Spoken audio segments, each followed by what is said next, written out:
ఇప్పుడే జీ5 app download చేయండి. చూడండి మీ ఫేవరెట్ టీవీ షోస్ ఎప్పుడైనా ఎక్కడైనా. డాక్టర్ గారు, మరి యోగాసనాల్లో ప్రతిదీ కూడా మనకి ఏ నొప్పి ఉన్నా దానికి తగ్గట్టుగా యోగాసనాలు ఉంటూ ఉంటాయి. ఆ నొప్పి మాత్రమే తగ్గించే యోగాసనాలు కూడా చేసుకోవచ్చు సమస్యలు ఉన్న వాళ్ళు. మరి లోవర్ బ్యాక్ పెయిన్ తో బాధపడే వాళ్ళు ఎలాంటి ఆసనాలు వేసుకోవాలో చూద్దామా?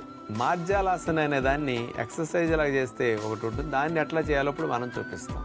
క్యాట్ అండ్ కౌ పోజులో శరీరాన్ని పెట్టి ముఖ్యంగా 2 రకాల వ్యాయామాలుగా ఆ ఆసనాన్ని గనక చేస్తే లోవర్ బ్యాక్ పెయిన్కి ఇది బెస్ట్గా పనికొస్తుంది.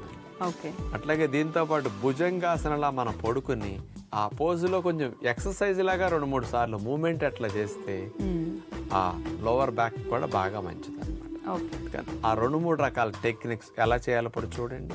లోవర్ బ్యాక్ పెయిన్ తగ్గటానికి ముందుగా మార్జాలాసనం చేయబోతున్నాం. వజ్రాసనంలో కూర్చుని చేతులు పైకి లేపి ముందుకు నేల మీద ఆనిచ్చేసి 2 మోకాళ్ళ మీద కాళ్ళని అట్లా పెట్టి నుంచుంటాం. ఇప్పుడు చూడండి, ఆవును పోలిన భంగిమ మనం పెట్టిన తర్వాత ముందుగా కౌ పోజ్.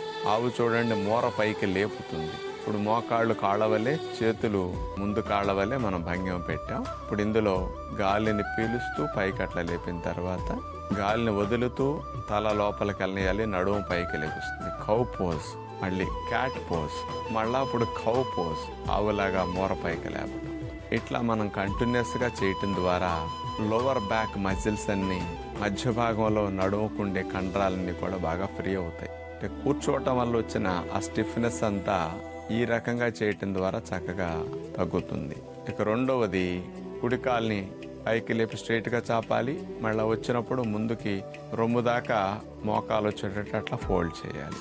ఇట్లా కంటిన్యూస్గా ఒక 5-6 సార్లు 10 సార్లు మూమెంట్ చేయటం ద్వారా ముడ్డి పూసల దగ్గర నుంచి వీపు భాగం కండరాలన్నీ కూడా బాగా స్ట్రెచ్ చేయబడతాయి. బాగా మంచి ఫలితం వస్తుంది.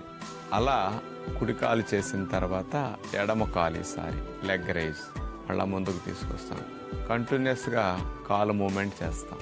ఈ సయాటిక్ పెయిన్ ఉన్న వారికి, లోవర్ బ్యాక్ పెయిన్ ఉన్న వారికి, అట్లాగే కూర్చుని ముడ్డిపూసల దగ్గర పెయిన్ వచ్చేవారికి ఇది చాలా బాగా ఉపయోగపడే వ్యాయామం అని చెప్పొచ్చు. ఇలా 2 వ్యాయామాలు అయిన తర్వాత బోర్లా పడుకుని మరొక వ్యాయామం చేస్తాం. భుజంగాసన ఎక్సర్సైజ్ అనమాట. భుజాల కంటే ముందు భాగంలో చేతులను కొద్దిగా వెడల్పుగా పెట్టి అట్లా మెడని నడువుని పైకి లేపి విరుస్తాం. గాలి పీలుస్తూ పైకి లేపుతాం, గాలి వంచుతూ కిందకి దింపుతాం.